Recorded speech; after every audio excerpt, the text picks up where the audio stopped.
life and how she embodies her teachings is phenomenal. It's what has attracted me to be around her and her family. From what she teaches through breath work and her psychotherapy presents itself in how she shows herself and in the type of people that surround her. We've got Katerina Stefanu, who's a lawyer and founder of the NGO Step Up to Stop Slavery. She says, Viola is a wise and deep teacher, mentor. She is the epitome of divine feminine in action and has taught me what true sisterhood and support looks like, enabling me to cultivate and grow authentic relationships at a deeper level. Please help me to welcome this exceptional lady.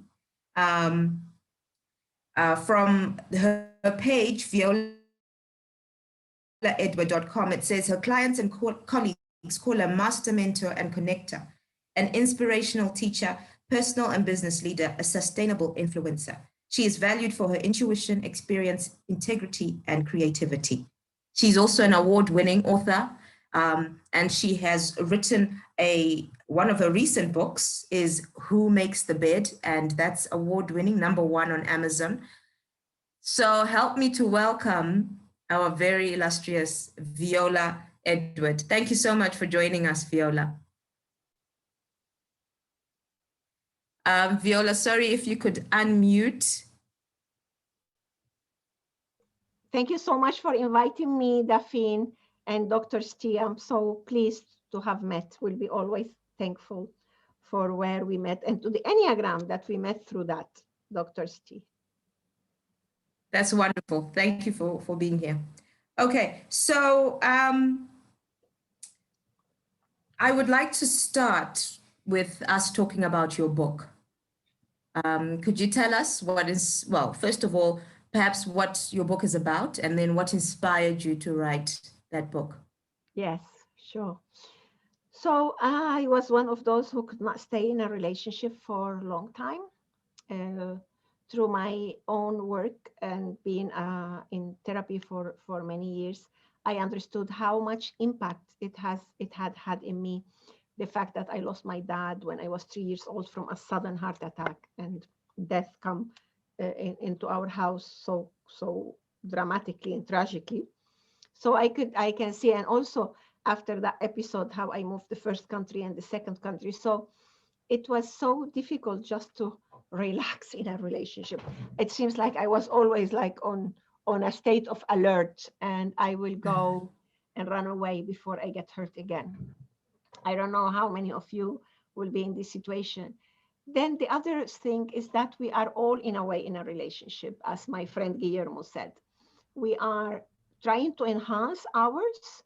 We are enjoying ours if it's good and improving. We are trying to heal the last one. We are trying to attract one. We are trying to get out from one that doesn't work with us. So the subject of relationship is always in our life. Loving relationship, of course, relationship as relationship, it has been in our life from the beginning of our life, because we are one species that take long time to become independent. So our relationship with our carers mark the way how we're gonna relate later with others. Yeah. So this book is about loving relationship and about how to keep nurturing intimacy, friendship towards the years. And I'm saying towards the years, even in some cases that maybe relationship for one reason or another finish, also the end could be conscious and amicable if you have nurture intimacy and if you are conscious of what is it your role. And so it's about different steps of love is fundamental, of course, depend of what you understand for love. But what I understood from my own relationship, that love is not enough. We love each other a lot. We left very comfortable life to be together, to start a life together. And when we moved together and we start living together, we understood that the importance of effective, reliable, non-violent communication, because how we transmit the love in daily life So communication is vital, and also a healthy sexuality. It touched that subject, the book. And then shared values. Maybe we don't have to have all the values exactly the same, but we need to share some values. And also be reliable, responsible, and clear about the duties that a relationship bring. And some of those tasks and duty, we are very happy to do them. And naturally, we have skill and resources to do them. But what happened with these type of, or some duties that nobody wants to do, so who's going to do? To have clarity and talk about them in agreement. And of course, entertainment time and family time. And it's about what is it? How we can respect our uniqueness, our individuality, to be growing, to keep growing in a relationship, and to meet as a couple. This is what it is about. Okay, that sounds wonderful. How would you say we need to work on our relationships? Or how is working on our relationships relevant in the time we are in, Viola? It's very, very relevant because we spend a lot of time at home. You see how important to be friends, how important to have agreement about areas where we don't agree. Because look, when we're in the stage of honeymoon, whatever that stage appear in our life, not only at the beginning, it's not big trouble, yes? There is certain areas is where we go into conflict. And it's very important to understand and not just to hide them under the carpet or behind a cupboard.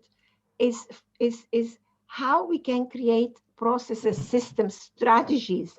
I'm going to use this word to enter into these areas or these subjects that create conflict. For example, me and my husband, we used to enter in conflict a lot when we were organizing our holidays. Yeah. You would say,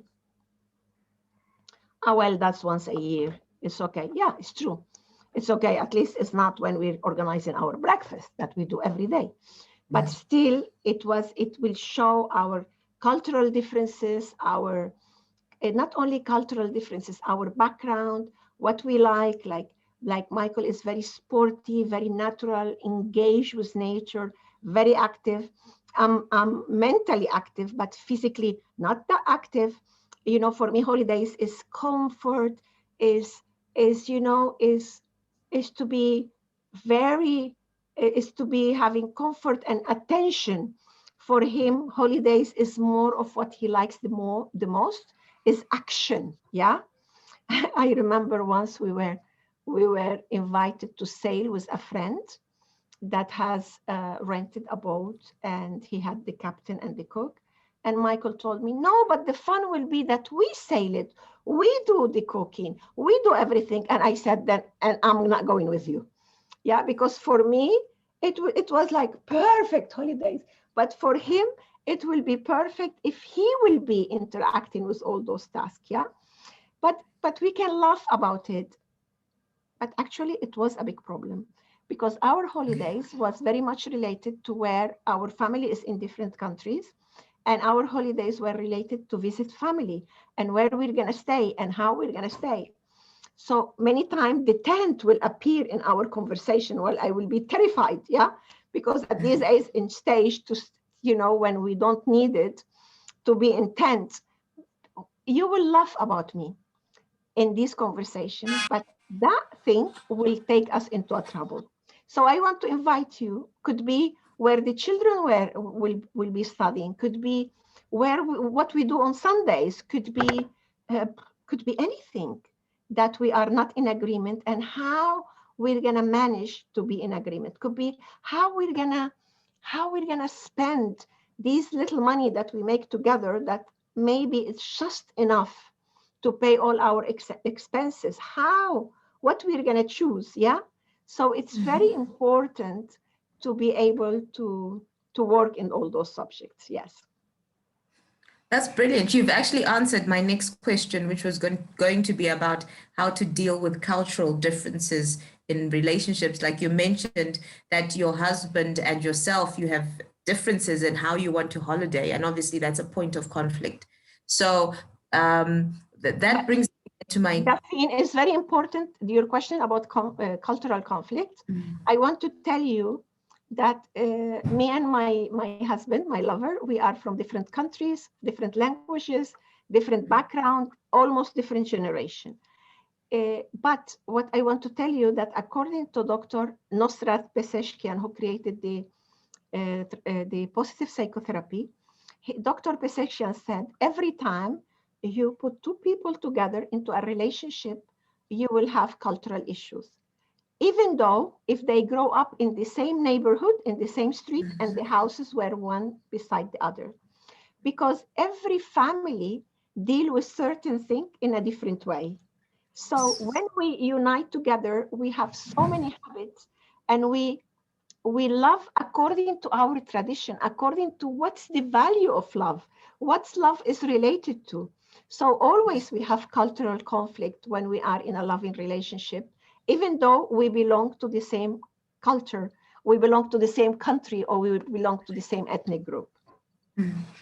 Thank you. Thank you. That brings a lot of light on a lot of relationships we have, because generally we think, oh, I'm marrying somebody from the same country, or I've met somebody from the same country or the same area as me, so we're not going to have differences. But we find that there are differences, and then we struggle to understand these differences because we have this expectation that we are coming from the same place. So thank you very much for that. That certainly brings some enlightenment to the issue.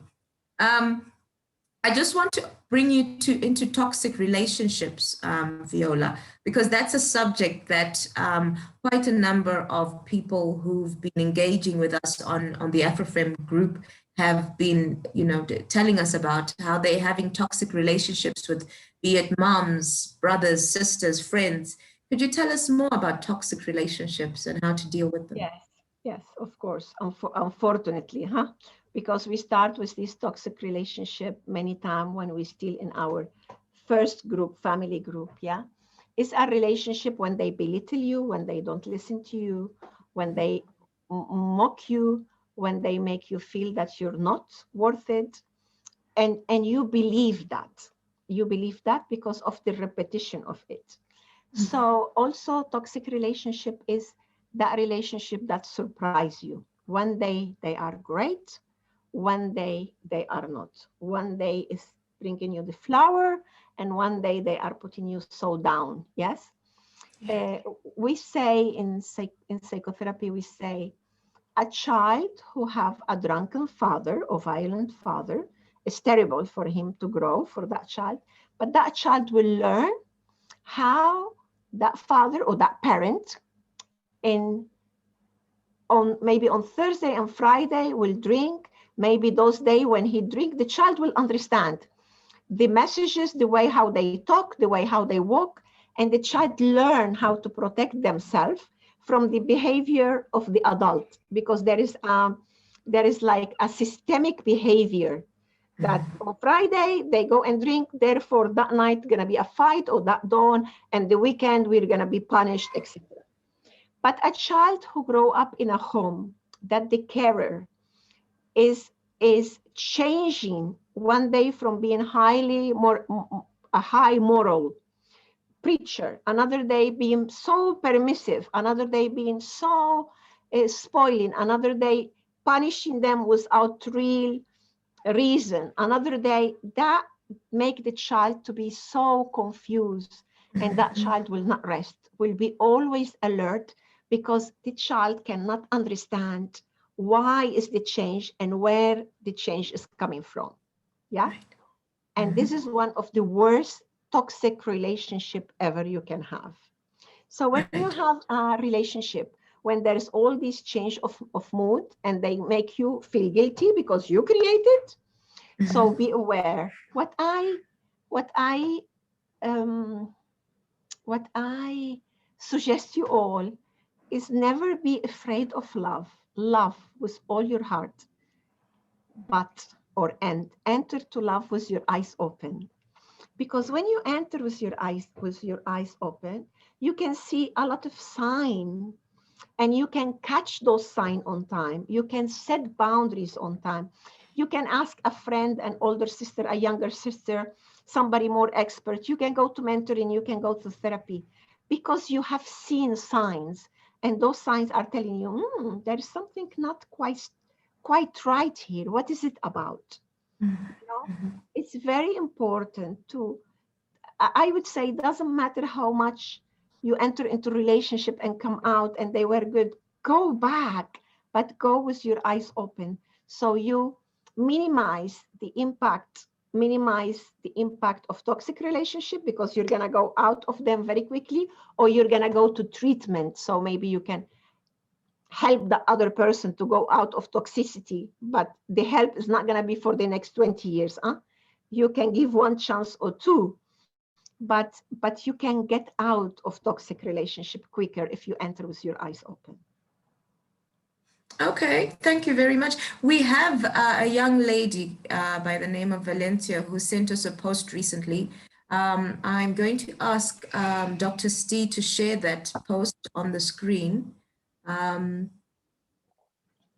so that we can just go through it, and then maybe you can just give us your comments on that post. This was a post which was put up just a few days ago. I'm also looking for it while we're waiting for Dr. Stee to put it up. I'm also going to look for it on my Facebook here. Right, yes, it's coming up now.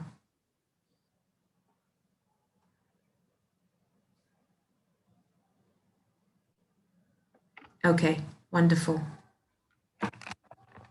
So this is a young lady who has shared quite a lot on the AfroFemme group, and her posts have been no less than inspiring.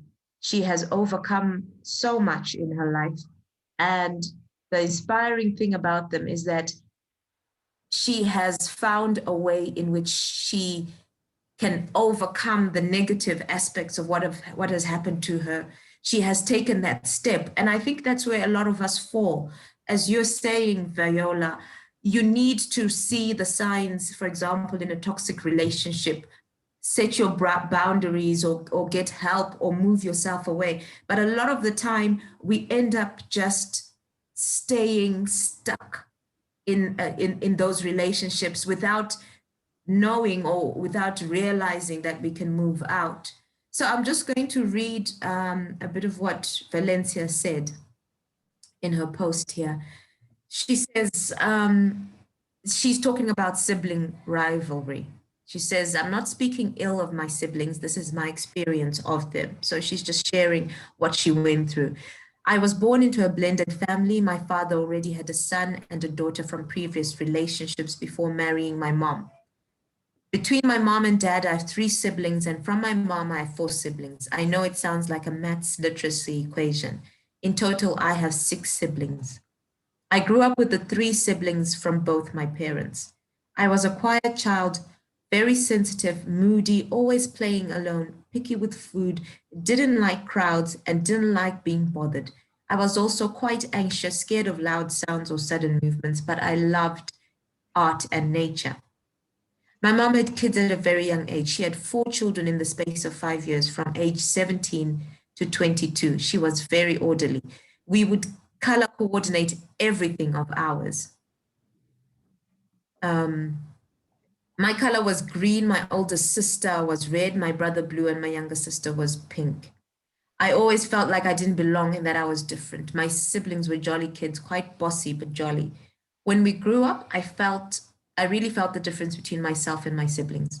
I didn't understand why I'd always get my older sister's hand-me-downs. I didn't like her style. I felt like my mom perpetuated my siblings' bullying towards me. She would also always say, you think you're smart. This is a mind F for a child who has a scholarship at a very prestigious school. And she names the school.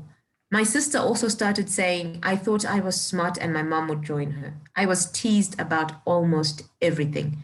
I have extremely sweaty palms and feet, so my feet would have a buildup of dead skin and my heels would crack. I also stuttered real bad. My bladder was also very weak. I wet the bed until I was 10 or 11. These were all signs of a problem, but not much was done about it. I had smelly feet from the sweating. My body was more mature than my siblings. I'm the hairiest and have the most crooked teeth of them all. I had a lot of hair everywhere, even on my toes. I still do. I felt like a mess, and the last thing I needed was to be teased. I get that they were young, but as a mom, you shield your child. I don't think my mom was equipped to handle those situations. I get that now. I was ashamed of how I looked. I was compared with my siblings, whether it's their mannerisms or physical features. It was a comparison. I grew up thinking that my siblings didn't really like me and I didn't fit in. This caused a void between my siblings and I. I didn't belong. I didn't matter. What manifested was depression and anxiety. How it showed up when I became older was I always fought to be right. I became a people pleaser. I sabotaged myself just to fit in, dumbed myself down so that the next person doesn't feel out of place, dated people who didn't deserve my loving, second guessed myself and my potential, chose to run away from my confrontations because they were a trigger, chased people for acceptance, didn't express my true feelings because they didn't matter, felt I deserved being violated because I wasn't appreciated and protected by my own family. Why would strangers respect me? Not true, right? I've had to redefine relationships.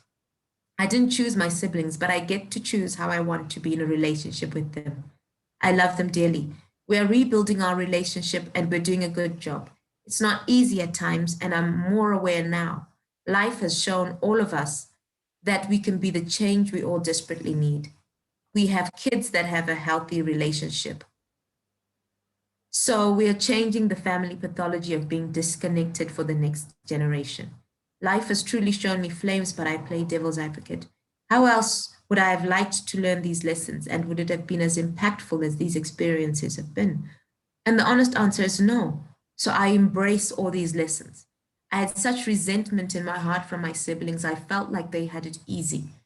In turn, I always compared myself to them. What drove me was my mother's continuous comparison to my siblings. I carried those feelings, all those feelings in me. I nursed these heavy feelings like a newborn. I never felt good enough. I never felt pretty enough. I never felt worthy of anything good that was happening in my life. I isolated myself from them, not because I didn't want to be around them, but because I felt that I wouldn't be accepted. The truth is, I never accepted myself, and I didn't accept the way things were. I didn't like me. I didn't trust myself, which is why I didn't trust them. These are the continuous battles I keep fighting daily. I've forgiven my mother, I've forgiven my siblings for unknowingly having affected me. So this is something we've had from one of the members of the AfroFemme group, Viola, and I just wanted to know if you have anything to comment on that or any advice you can give. Well, it seems like she really get through it, and she's in another she's in another place now. Oh, congratulations for being able to express your feelings. I think this is one of the major things for healing, because if you live it by yourself and you keep the resentment and the pain, the trauma get recreated. Remember that when we live a trauma, when we live a violation, when we live a trauma, sometimes it's one time, but that happened. We survived that. What we're living now is the recreation of that every day of our life. So sharing it and looking for help is very, very, very extremely important. So my advice to all of you, please never leave your pain alone. Ask for help, share. What I can tell you also is sibling rivalry is a very well-known term in psychotherapy. It happened for different reasons, and one of the reasons is that children imitate the rivalry that are in the couple, in the parents, in the carers. Yeah, they many times the couple is so bad, but they don't come to therapy, and they will come after they see what they've been doing to each other being imitated by their children, and the rivalry between them. So one of the reasons is because of that. And remember, children have all these open antennas. They absorbing and observing everything, and they put it in, and they mix it in a blender and come out with what's their understanding about it. Yeah. So look, I am who I am, or you are who you are, because it's how your relationship with your carer was. But also, you are who you are of what you observe of how mother and father, mother and mother, your carers behave to with each other. Or if your carer were her mother and her sister or auntie, or or same-sex relationship, the way how they relate to each other. You are who you are because you saw how your carer relate with others member of the family or of the community. You observe that. You are who you are because of the way how you saw how your carer dealt with the philosophy, with moral, with spirituality, with the sense of meaning of life, with attitude. And you make a mix of all that. And your personality shape plus all what you brought is fascinating when we work with twins, identical twins, and their different personality, because each one of them absorb different items from those carers. So the other thing I want to tell you about this sharing is that sibling rivalry is very important to heal, because if not, we take it into our work when we are adult. And this is one of the biggest problem we have in companies in our work, because we repeat that scheme in our work or sometime in our network. Imagine we create a network for women or for children or for entrepreneur, and the patterns that some people have into their family will be repeated in these places. So it's very, very important to heal those patterns. Thank you so much, Dr. Viola. That is really eye-opening. I wanted to ask just a quick follow-up question on toxic relationships. Yes, I do appreciate that you can be the victim in a toxic relationship, but how does a person, for example, if you're a parent and you are being toxic, how do you identify that in yourself and come to deal with it? Well, that's the problem of the condition. With this condition, that they don't see that they are toxic. On the contrary, they look for a lot of reasoning and facts to prove that they are right. That's part of the condition. Because when the person is healthier and they step in the toes of other person, or they say the inappropriate thing, or they do anything inappropriate, the sense of regret, the sense of amendment, the sense, it comes very quickly, and this is what we can work with. But when there is not that sense, in the contrary, we're looking for fact and to prove I'm right. This is part of the condition of toxicity. So Right. the victim of that is the one who need to go for help. Because if you're going to be waiting, as it happens so many times, especially in loving relationship, I have had more than a woman telling me, he need to know what he did to me, and they stay long and long. That's not going to happen. It's not going to happen. You need to understand first, how is it that you are in that relationship? Why did you stay so long? And what can you do to be able to, from your side, and if both of you want to work on it, to fix it, or how to go and leave it in the best way possible for you. And remember, some people stay because they want to go in the best way possible. It's not possible.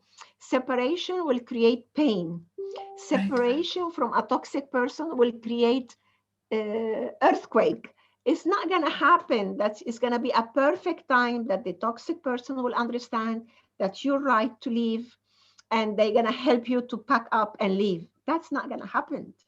So many times you're waiting is part of, I understand it's very dramatic to leave a relationship, especially when you have children. It's very heartbroken, but you need support for that to be able to do that move. Okay, so you're saying that generally a person who is toxic one of the very reasons that they're toxic is that they don't realize what their actions are doing to somebody else. So it's very difficult for them to come into the understanding of what they're doing. And they realize, but they don't reason like you oh, want they them. don't reason, right? Yeah. Okay. It's not like they don't know what they are doing. They know, but their reasoning is not active in a common sense that other people share. Their reasoning is shift to another wave. Right. Like somebody who will say, I beat up my children because they disobey me, and for them, the disobedience is sufficient, well, it's enough justification to beat up a child, not realizing that maybe there's no need to use physical force okay. For Okay, example, I had a client that nowadays my friend, that he come once, and he called me for an urgent session, and he said, my son has an accident. He was taken to the hospital. He was naughty. He had an accident. He was taken to the. He was so scared. Then when he was misbehaved with the doctor, I took him and shake him and scold him. And when I was doing that, I looked at myself and I said, "Oh my goodness! Apart from all what he's going through, and he must be so scared. I'm so scared that I'm almost. I don't beat my children, but I felt almost I would have slept him, and I get scared of myself. And this is somebody who reasoned. This is somebody who faced part of his shadow, because we all have shadow, and why we need to be in awareness and learn and be in all these programs to be able to face our shadow and minimize the impact of it. And he come to ask for support. So this is not a toxic person, but this is a human being that fear take him to do an action that naturally he will not do. Right. Yes. Right. Yes. Okay. I understand that. Okay. This brings me on to my next question. Those of us who are in toxic relationships, well, we've had quite a few people that talk about having toxic relationship with their mother. And, generally your mother is supposed to be the nurturer, the one who shields you, the one who protects you, the one who does everything right by you. And when your mother is the one who's toxic, it's difficult to step away from that relationship because of the fact of that mother-child bond sometimes. How can you help somebody who's in a situation where their mother is the one who is toxic? What can they do, or how can they realize that they shouldn't feel guilty for doing certain things? Well, it's a vast question, isn't it? Vast, because it depends of the age, it depends of the situation. It will be not very professional for me to do this or to do that, to tell you to do. It depends of your age. When we're teenager, we feel like, oh. When we are in our first adulthood and we didn't heal the teenage residual, we keep having that conflict especially with the mother. But look, some women or some men are toxic because they didn't, for many reasons, and one of them is because they didn't manage to deal with their own ghosts, with their own shadow, with their own traumas. And sometimes I say, in some countries we need a license for everything. We need a license to learn this, to do that, but we don't need a license to be parents. And many people become parent without being ready to be parent. They do their best, but they are not ready to be parent. They have so many things to deal with themselves. So it depends of your age, depend how much you tried. Invite her always to your mom to go to a mentor, to have some help. But many mom will say, I'm your mother and I know more than you. also depend of the culture. Some culture, the mother has a lot of influence in their children, and some other culture after certain age, they don't have much saying in their children's life, you know. So there is many things here, but they do have an impact in our life. I would say, I wish I I had a very loving mother, extremely loving mother, who became a widow at the age of 24 with being pregnant, and she became mother and father, and she did her best, even though I get many years of conflict with her, many years of you know, too strong personality. But there were something there about love and care of each other, even though we were like belonging. I have this feeling that we belong to different tribe, like we spoke different languages sometimes.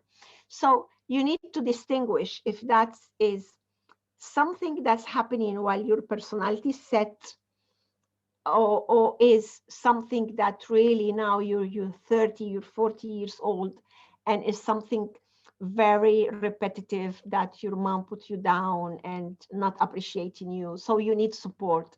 And when you get that support and you get your emotional independence as much as possible, or your emotional interdependence, so then you can always honor the fact that she is your mom. But many daughters are not friend of their moms. Many children are not friend of their parent.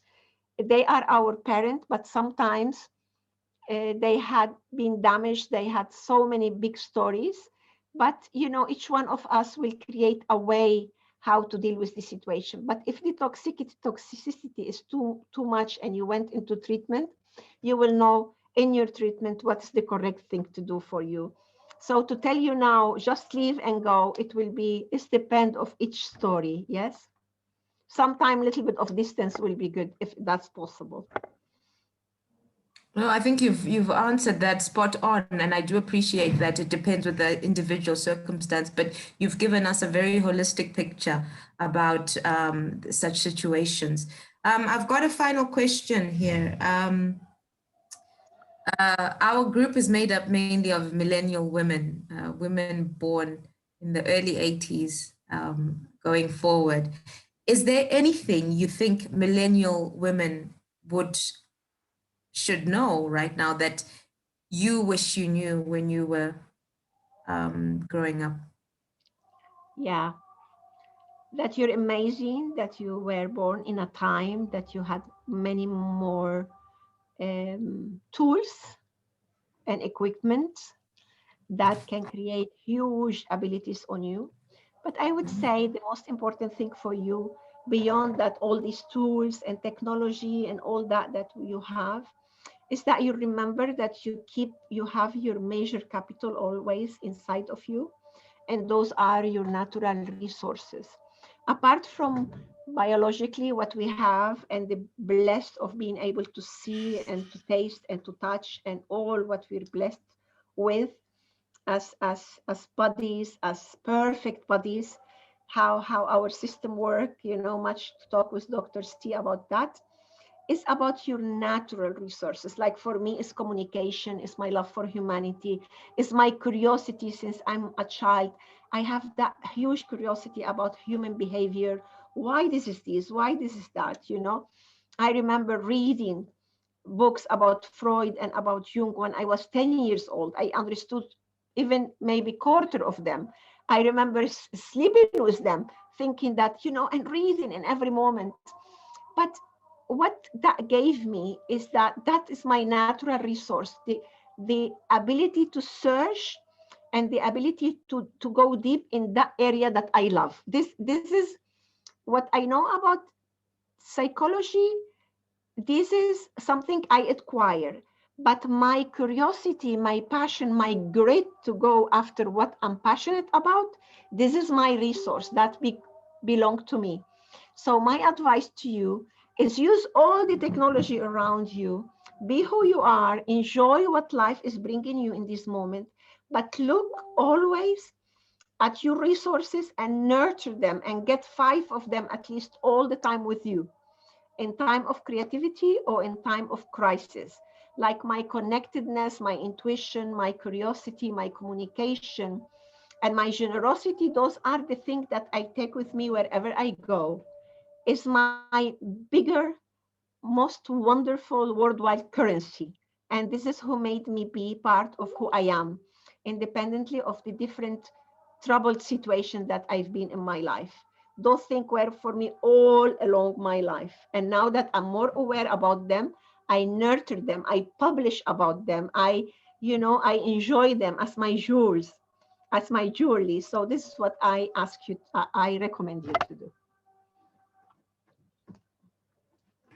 Thank you so much for that. That is some great advice there that, we look at what we've gone through as jewels, because those jewels,